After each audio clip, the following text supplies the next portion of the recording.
मुझे नहीं मालूम जनान, मुझे कुछ नहीं मालूम। अब मुझे क्या मालूम था कि मेरे साथ ये सब कुछ हो जाएगा, इसलिए मैंने कोई पैसे भी सेव नहीं किए। शेयर्स का भी कोई इल्म नहीं है मुझे। बिल्कुल नहीं, करीम भाई ने ये सब कुछ पहले दिन से ही प्लान किया हुआ था। शादी के पहले दिन से उन्हें मालूम था और वो तैयार भी थे कि तुम दोनों की तलाक भी हो सकती है। मालूम नहीं, शायद कि करीम को कभी मुझसे मोहब्बत थी ही नहीं।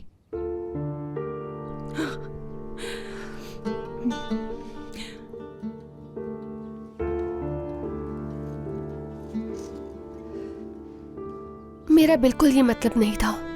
यानी उन्होंने एक बिजनेसमैन की तरह ये बात सोची होगी।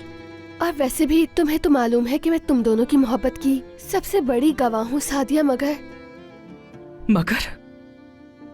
वो मोहब्बत जो वो उस लड़की से करता है वो ज्यादा है शायद।